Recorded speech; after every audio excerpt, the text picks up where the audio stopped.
By way of reminder, the theme of Hebrews, Christ is better, began with Christ is better than the angels, the argument of chapter 1. Chapter 2, we have this kind of strongly worded warning in verses 1 to 4 to pay greater attention to what we've heard. I don't want to drift away. There's danger in drifting away. There is penalty, he says. There is punishment for a failure to hang on to.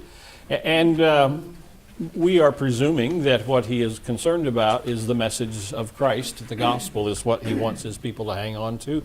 When we put this together with stuff later in the book, it looks like the readers, the hearers, are Jewish believers who, because of some threat of persecution, are considering the possibility of either renouncing or more likely soft pedaling any confession of Jesus, any mention of Jesus, because Judaism was a legal religion and there would be no persecution for being a Jew.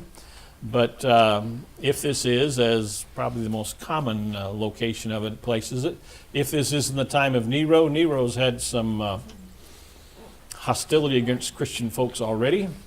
One of the rumors of history is that he set Rome on fire, or it caught on fire through his negligence, and he blamed the Christians for the fire to take the heat off of himself. It's an amazing kind of thought that a ruler would do that. And then in verse 5, the author comes back to the argument about angels.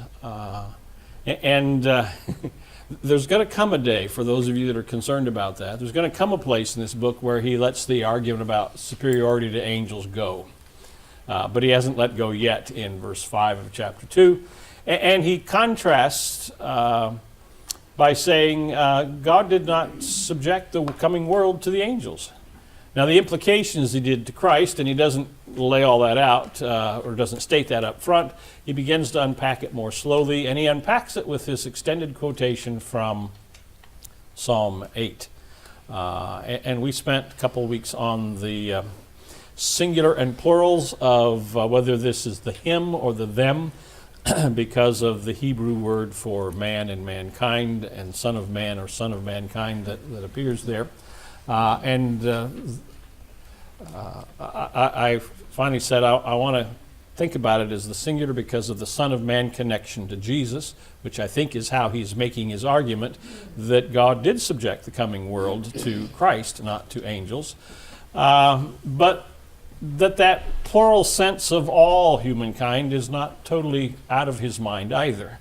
And the part of what we see is it keeps sort of sneaking back in with kind of a toe in the door. Now the author does admit, after having said that, implied anyway, pretty clearly said, that God has subjected all things to Christ, he says, well, we don't actually see it working out like that yet. So he takes a look at the world around him, probably including Rome and the threat of persecution, which doesn't sound like God has subjected the world to himself yet. So we don't see the world subjected, but we do see Jesus crowned with glory and honor because of his death, his suffering. And he does this strange, to kind of the modern mind's turn, this strange turn to the authentication of the glory and honor and the dominion over all things is Christ's death. And by implication, more directly, his victory over death through the resurrection. And so that's where he goes in the next little paragraph. Where we worked last week in particular, we started in verse 10. It was fitting that God, for whom and through whom all things exist, in bringing many children to glory, should perfect the pioneer of their salvation through suffering. And then for the one who sanctifies and those who are sanctified all have one Father. And what the author does here is to create a connection between his readers and Jesus. And I think we have to say also, between us and Jesus. And so it's not the all humankind in particular right here, but it's the all those who follow Jesus all around the world. Yes, we're the church together, to an old children's song back from the 70s. That God has brought all this together, us and Christ together. And for this reason, Jesus is not ashamed to call them or us brothers and sisters. And the marvelous kind of concept of us being heirs of God, co-heirs with Christ, Christ being older brother, you find this in various ways in a couple of verses in Romans chapter 8. Then the author here goes on with a couple of scripture quotations from, I think one's from a psalm and the other's from Isaiah chapter 8, I think, 17 and 18, in which he sort of finds these passages of scripture that connect us together. And it's a scriptural reinforcement that Jesus is not ashamed to call us brothers and sisters. He makes public declaration in worship services about that reality with regard to us. And so that strong sense of connectedness to Jesus and glory and honor and suffering are the connecting words. Okay, let's see. Let's see if we can read together verses 14 to 18, okay? Since, therefore, the children share flesh and blood, he himself likewise shared the same things, so that through death he might destroy the one who has the power of death, that is, the devil, and free those who all their lives were held in slavery by the fear of death. For it is clear that he did not come to help angels, but descendants of Abraham. Therefore, he had to become like his brothers and sisters in every respect, so that he might be a merciful and faithful high priest in the service of God, to make a sacrifice of atonement for the sins of the people. Because he himself was tested by what he suffered, he is able to help those who are being tested. Some of you are starting to get used to my penchant for grammar. Verse 14, actually 14 and 15, form a single sentence. In Greek and in the New RSV, the core or the kernel sentence, the basic subject, verb, object is, he shared the same things. And I say that so that we don't lose that. That's the central idea. He shared the same things. Now there's a dependent clause before and dependent clause afterwards. The dependent clause before, beginning in the New RSV, since. It's a participle construction which could be when or even though, but causal is pretty common. There's a cause for which, a reason that he shares these same things. It's because the children, and that's the brothers and sisters of the preceding paragraph that we just talked about, have shared flesh and blood. A couple of things that caught my interest studying this. First of all, the word shared, the first share, that's a present tense in this translation, is perfect tense in Greek, which is a tense used to indicate ongoing, continuing results of a past event or past action. Okay? So that it's talking about, again, us and his readers, and saying that we continue to share flesh and blood, because at some point that was the beginning reality of our lives. When a baby's born, a little bit of blood, a little bit of flesh. We'll talk about part of what those things mean. Pardon? A lot of pain. Yeah. Well, that'll go with the blood, I think. And so this is this common ongoing heritage of being human. Now, it's interesting. The Greek text says share blood and flesh. And about 80 to 90% of the English, and I looked at about 20 English translations, have flesh and blood. They reverse the Greek text order. I don't know if that's something that was done. I think it's an English idiom now. But whether that's from the Bible or we preceded the translation, and so Tyndale's first translation puts it flesh and blood. I don't know. But at any rate, the word flesh, sarx in Greek, is a word that speaks of human frailty, weakness, susceptibility to sickness, to death, to error. And so that sense of kind of the helplessness, the weakness of a little baby would be partly, flesh would be connecting to that.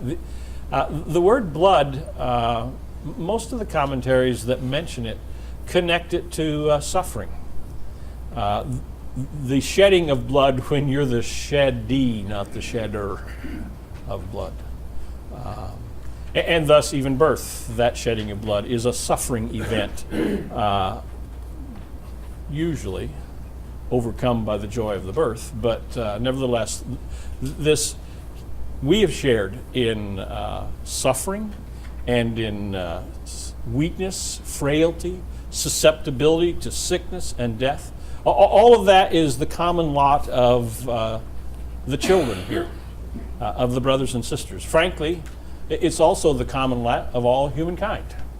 And so he is, in this phrase, sort of encircled both the suffering, real or potential, of his hearers and their own susceptibility to persecution, to being killed, that as well as the weakness and susceptibility and suffering that encompasses all humankind. All of that's part of what we share as the brothers and sisters of Christ and as humankind. Now, because we share that, he says, Christ also shared the same things. Why does our sharing all this form some kind of cause for Christ sharing these same things? Well, it seems to me it's a part of the way of saying this incarnation of Christ, his becoming one of us, his becoming flesh and blood. It involves the sharing of all of this common humanity's susceptibility to sickness and to death, frailty. You don't find it mentioned lots and lots, but in John's gospel it sneaks through. Jesus getting tired, Jesus getting hungry, those kinds of things that are the the common lot of us. Because we share that life and weakness and suffering, Christ shared that same kind of suffering. Let's see if I've got a quote somewhere in here from, there we go. He was as we are, no pretensions, no appearances, no exemptions, save sin. And the exception of sin, or the exemption of sin, will be mentioned specifically by this author in chapter 4, 13, 14, 15, somewhere in there. But the point that Ben Witherington makes, kind of concluding that first part of verse 14, the main sentence as well as the causal dependent clause, this is articulating real, authentic, and I'm going to say total incarnation. Christ becoming what we are. He became what we are that he might make us what he is, to paraphrase Irenaeus. Okay? Now, another point made by Witherington, though we have the word share in verse 14 twice in English, they're two separate Greek words. The first one, we share, and it's, if you look at the root, I gave you the Greek word, koinonia is part of that root. So that sense of sharing and participation, of fellowship, that's our common lot. The word that second shared, he shared, is meteko, and it's more to partake, and it's an aorist tense, meaning it's an event. And I would say even it's a choice. That Jesus, or Christ perhaps better, didn't eternally share all this with us, but at the point we call the incarnation, he chose to and did partake and come to share it. So that he decisively, intentionally, purposefully enters into our condition. Now, the rest of the verse, and verse 15, is a purpose clause. The New RSV has "so that."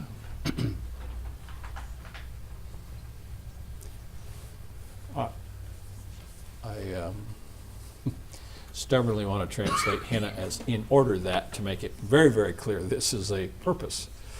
He shared these things to accomplish something. There's actually two verbs that describe his purpose. The first, he shared these things so that through death he might destroy the one who has the power of death, that is, the devil. The purpose of incarnation, the purpose of becoming flesh and blood, is to eventually overcome the power of Satan over all of us who share flesh and blood. Somewhere I've got to say this. I think destroy is too strong a translation. It's to render ineffective, to render powerless, to nullify or counteract the power of the devil. The devil doesn't disappear with the coming of Jesus. And the author of Hebrews knows that. And the verb that he uses in Greek is a verb that means essentially to render ineffective, to render powerless, so that the one who has the power of death no longer has the power of death.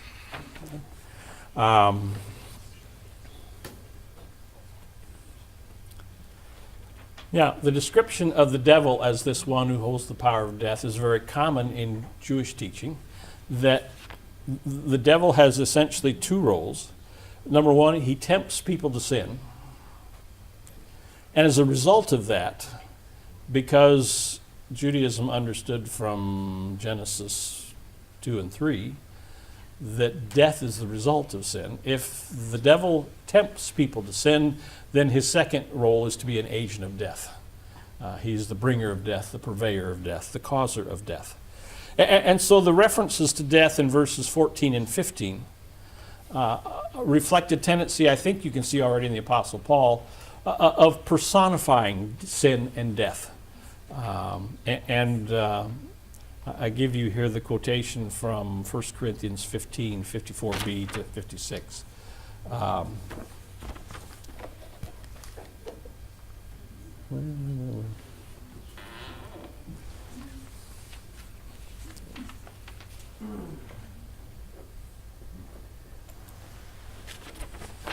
can get over being distracted by the technology.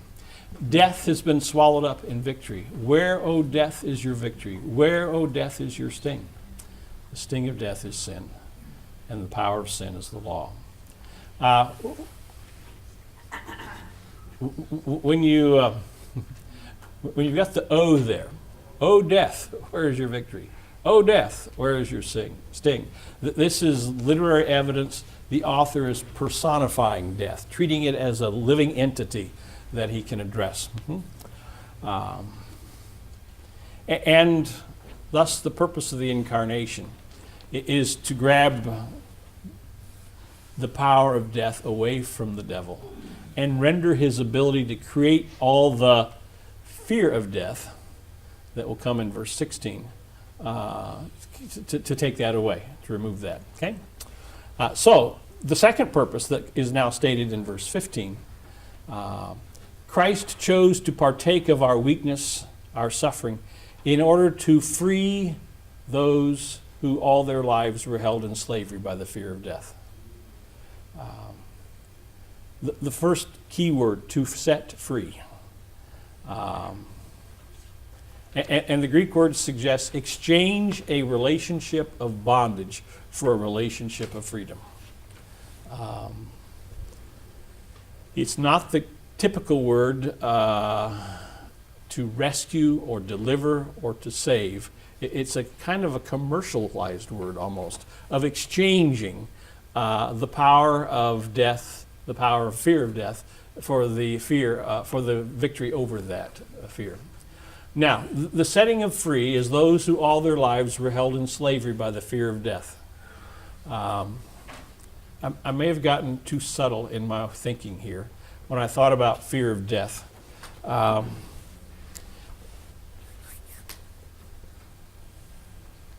it won't help you to say it's objective or subjective genitive kind of question probably. But we tend to think of fear of death meaning I'm afraid of death. That death is the object of my fear. Another possibility is to assume, particularly with the personified death, death's fear, that is, the fears that death creates. Now, I don't know if you think about any difference between those. I think for me, a part of my fear of death, the fears that death creates, not being afraid of dying, but the fears that death creates. For example, a fear of who will take care of Matthew at that point. A fear of not having any control or knowledge of what's going on. Knowing what's going on, I've discovered, has been a big, important part of my life. And I'm in a period now where a lot of that knowledge of what goes on in sections of my life is gone. And that may be why I'm on the edge of a nervous breakdown. I don't know. So the fear that I didn't accomplish with my life what I knew I should have accomplished with it. So there's a variety of it. It's not just being afraid of dying, I think. It's also a whole scope of fears that death produces in us or creates for us. And what this author says is that creates a kind of bondage. That we live in a kind of slavery to that. And that the purpose of the... It doesn't even mention the death and resurrection. He just says the purpose of the incarnation, which is total participation in our weakness, in our susceptibility to sickness and death, in our suffering. His total participation in that makes possible freeing us from slavery to the fears that death produces, as well as the fear of dying. And I think he means, by the logic he's been working in the preceding verses, that it is the death and the resurrection of Jesus that actually enable that freeing to take place for us. One of the, I think it's Irenaeus again, but the early church came to recognize that Christ cannot redeem what he does not experience. He doesn't deliver us if he hasn't participated with us in all things except sin. And even, I think that's, for some of us, the reason, the idea that Jesus could have succumbed to temptation in his temptation to be very important. That he is on the same path that we are on, except that he made a different choice when faced with the temptation. So, the early church came quickly to recognize that the resurrection of Jesus is a meaningless concept without the incarnation, unless he's become like us, susceptible to death, capable of dying, and actually having died. The resurrection doesn't offer hope if he's some kind of protected from all of this stuff that's the common lot of our humanity, our brothers and sisters. Well, that, the author says, is the purpose of the incarnation, the purpose of his sharing our very life together. Now, verse 16 is an interesting one. It is clear he did not come to help angels, but the descendants of Abraham. He's about to let go of angels. The key word here is help. And some of you have heard this before. It's a Greek word that means to take hold of on the side. That Jesus comes and takes hold of and sort of lifts us up or carries us or helps us. Takes a hold of us to help us. And you see, I think, the imagery of babies again. That for a certain blessed age, they can't go from one point to another point unless somebody picks them up and carries them, helps them. And a part of the journey toward moral accountability is mobility on the part of infants, I think. Yeah. The question here is, does the help that's described, he did not come to help angels, he came to help the descendants of Abraham. Is this looking back? And the help is describing the setting free and the destroying or rendering powerless the devil? Or is it looking forward to being a high priest and being able to be tested the way we are and help us in our testing? And so the commentaries either divide in saying it goes backwards, it goes forwards, or the weasel ones like me say, well, it probably goes both directions. Okay.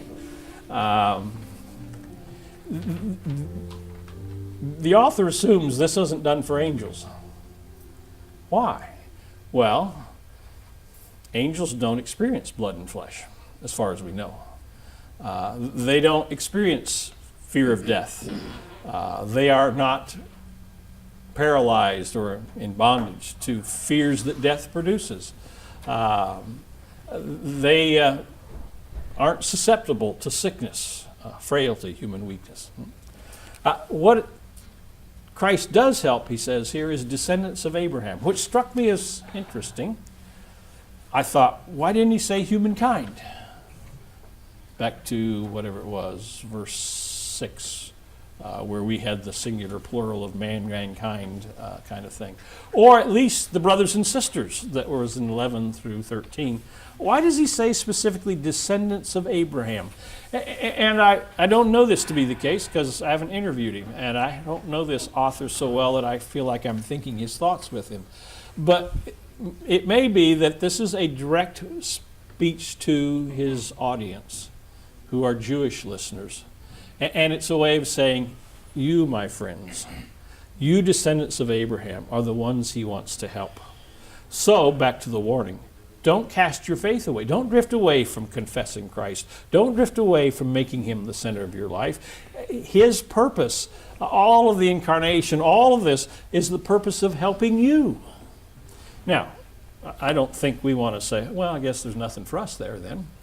Paul will say in Romans 4 and a few other places, Galatians 3, by faith we're all who follow Christ are descendants of Abraham.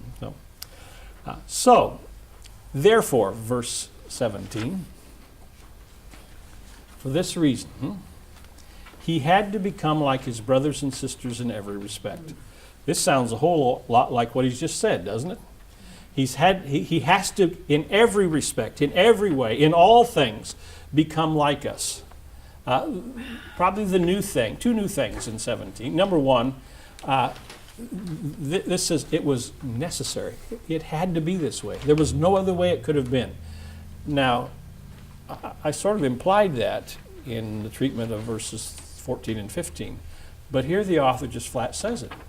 It had to be this way. Or salvation would not have been of effect for us. It would not have been efficacious. It would not have connected to where we live and move and have our being, as the writer of Acts says. Okay. The second new thing is so that he can be a merciful and faithful high priest. And this is the first mention of high priest in the book of Hebrews. It will not be the last mention of high priest.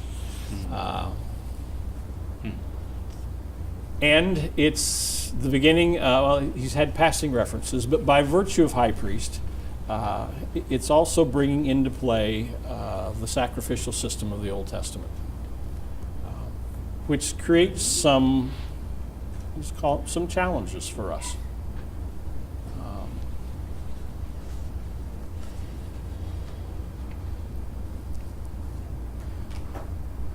We don't bring an animal to church and take it up front and slash its throat and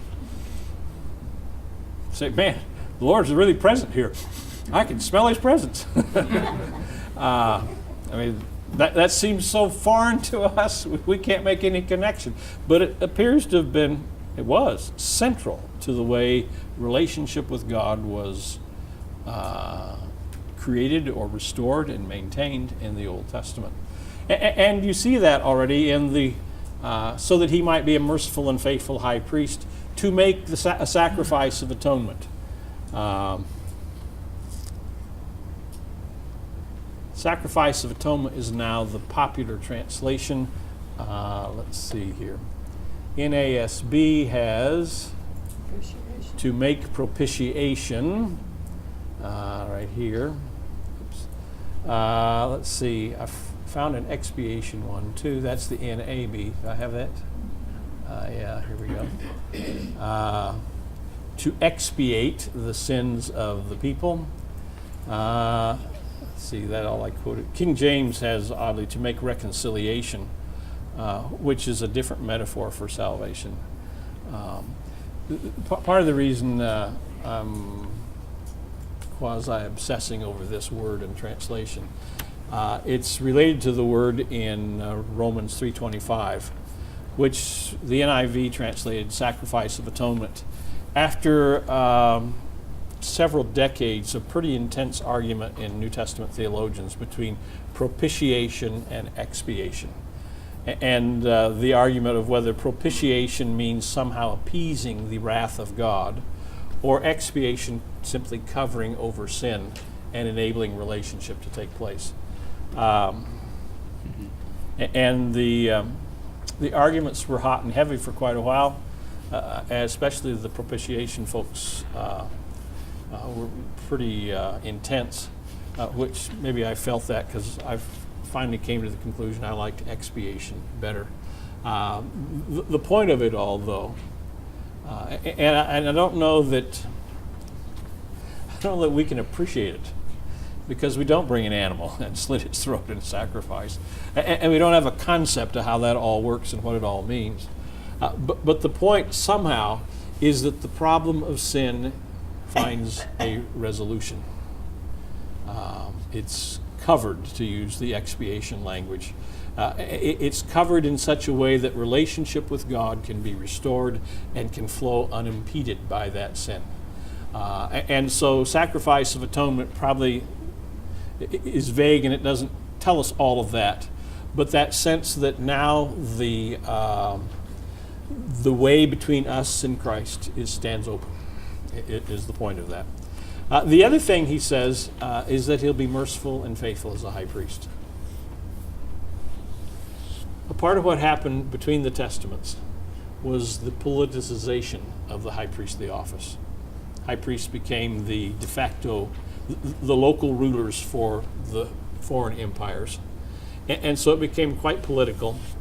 And mercy and faithfulness no longer became the primary feature of high priests. And in a sense, this is a restoring, but mercy and faithfulness capture two different sides of what's probably the Hebrew word chesed behind all this, steadfast, faithful love, translated mercy in the Septuagint. So it's a way of saying that he will be a high priest who actually reflects the character of God and represents that God to us and us to that God. And then he concludes, because he himself was tested by what he suffered, he is able to help those who are being tested. And again, the point of this connected, the reality of a whole authentic incarnation means that we now are not experiencing testing and temptation with no help from God. And God's help is not theoretical. It's a help that comes from his own experience of being tested through his sufferings.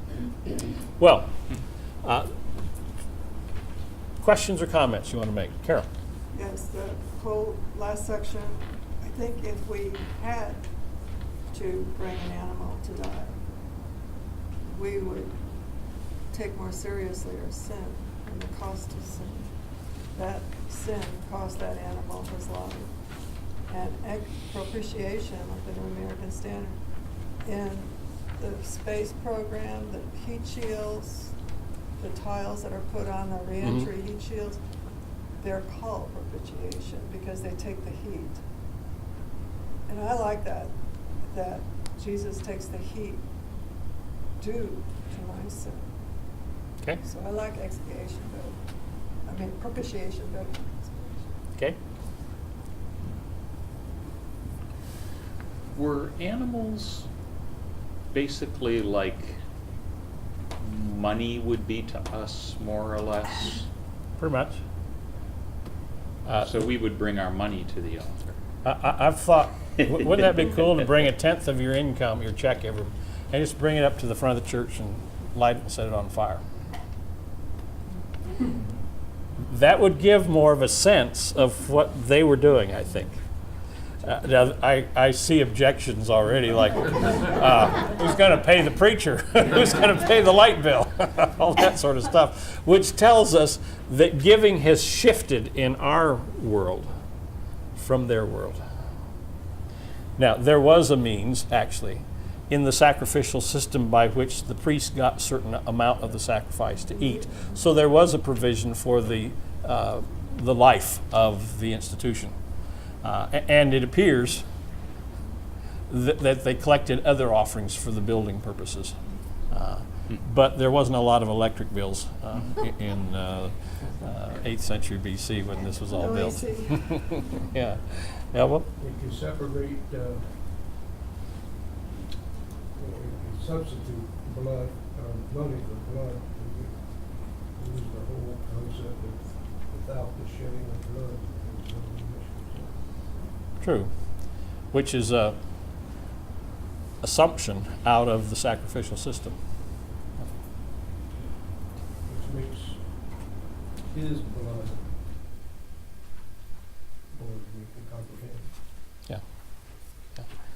Which is a way of interpreting his death in particular, or his resurrected life, in terms of providing salvation in the metaphor of the sacrifice. There are other metaphors that are sometimes used, but that one has a very strong thread through the New Testament. Okay? Just as a point, I found interesting that the New American Standard does not use the word share twice. They use partake. Partake, yeah. Every now and then their literalness actually is literal. I always like Yeah.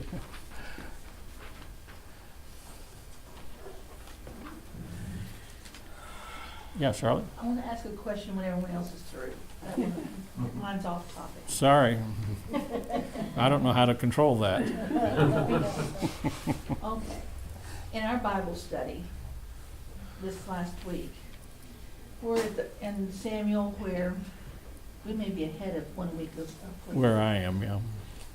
where Samuel and, David and Saul is like angry with David. Mhm. And this one verse says, "Now the Spirit of the Lord departed from Saul, and an evil spirit from the Lord tormented him."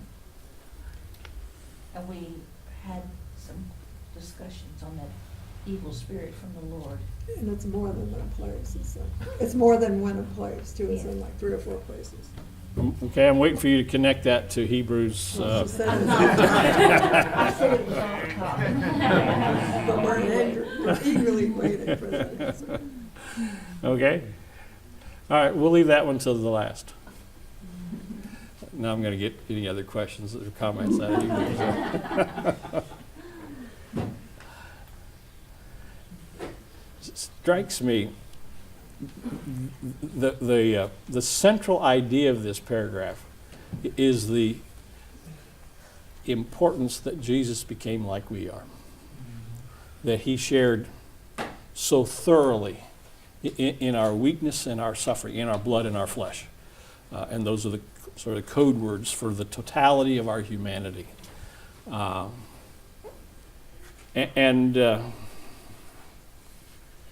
That he articulates the necessity of it, and then he ties these saving concepts, freeing us, destroying the power of the devil, setting us free from the fears of death. All of that is based on that becoming like us. And it had to be, or he couldn't have been a faithful and merciful high priest. He would have been some other kind of being, but not that. Wouldn't have been able to connect us. Okay? Yeah, but see, for some reason that doesn't resonate with me, since, you know, if God knows what I think, what I feel, what I do, what I say, He certainly can. It just doesn't, He could have done it if He wanted to. You know, the whole thing is a mystery to me.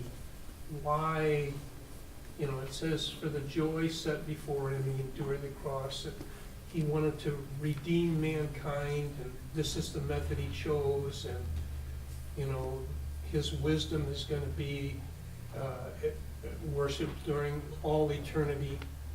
But, okay, that's the method you chose, but you could have chosen another method. So somehow it just doesn't resonate with me that was as important as it is to you, so. Okay. That's part of the reason I think there are multiple metaphors throughout the New Testament for salvation, that the sacrificial or priestly, the shedding of blood one is not the only one. Yeah. There's reconciliation ones, there's justification ones, there's redemption metaphors, and I think maybe God hadn't got any of them that will resonate with you. But the fact that I could be enthused over the incarnation piece and you, I don't know. It doesn't strike me that I'm right and you're wrong, or you're right and I'm wrong. It's that God, we're different things connect to us, and God has created a spread of things to try to connect to us all.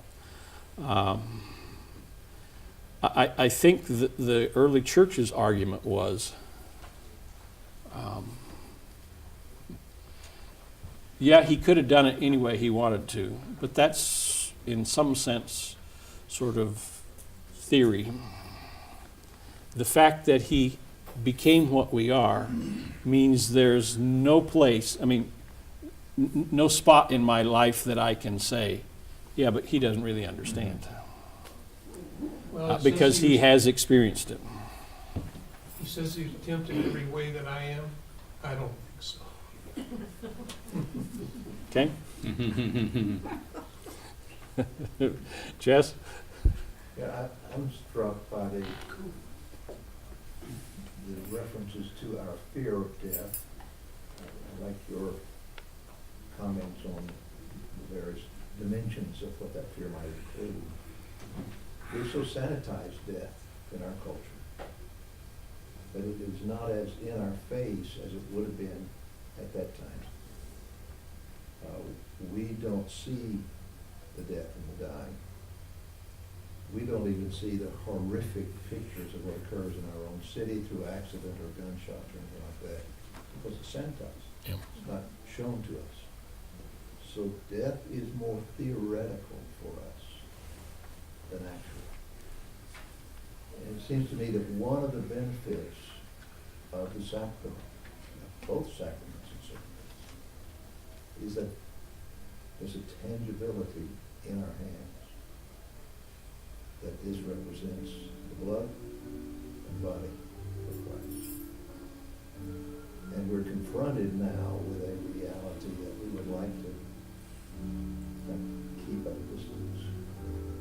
It's when we come face to face with losing a Sharon hour that it intrudes on us. But again, for most of us, we didn't see We're wasting away. the wasting away. And so when he talks about our fear of death,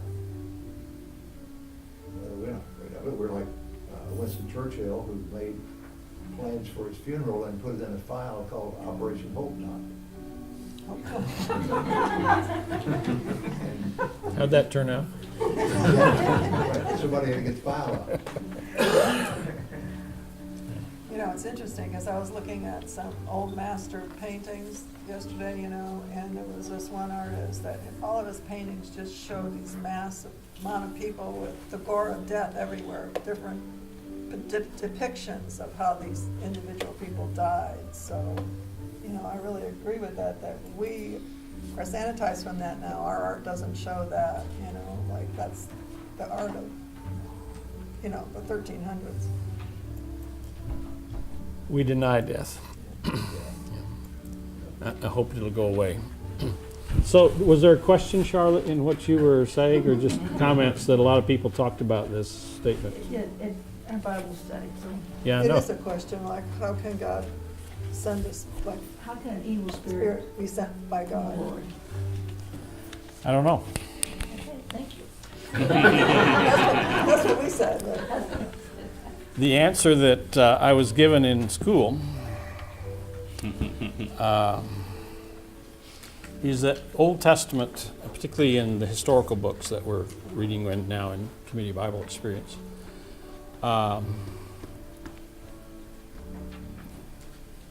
guess I'll call it culturally speaking, they had no secondary causes. Everything came directly from God. And so good things and bad things they attributed ultimately to God, because they didn't say there's some kind of secondary cause that could create that separate from God. Neil Yeah. and you had the same teacher, because that's what Neil said. Well, I didn't believe Neil.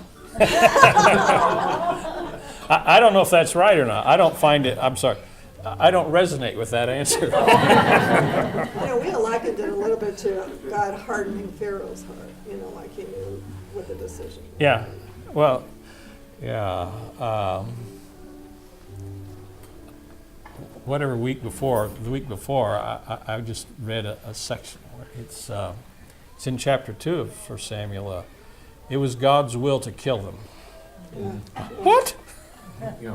So I got upset enough. I went and looked up Hebrew and 20 English translations, and that's probably. I found one translation that I could sort of swallow. It was God's intention that they die.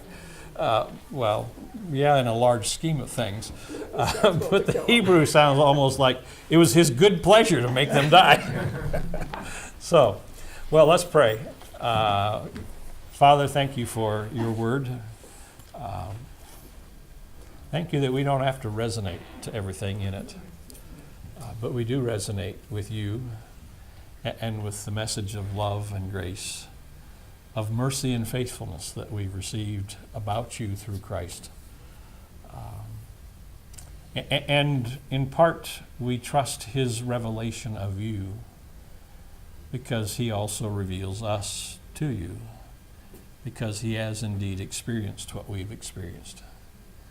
And so we move into the service that follows, the week that follows, with a sense of hope, with a sense of joy, with a sense that that which we most fear and most deny has been conquered and rendered null and void in the hands of Christ. And so we go to live in the hope of the resurrection and in the joy of your presence. In Christ's name, amen.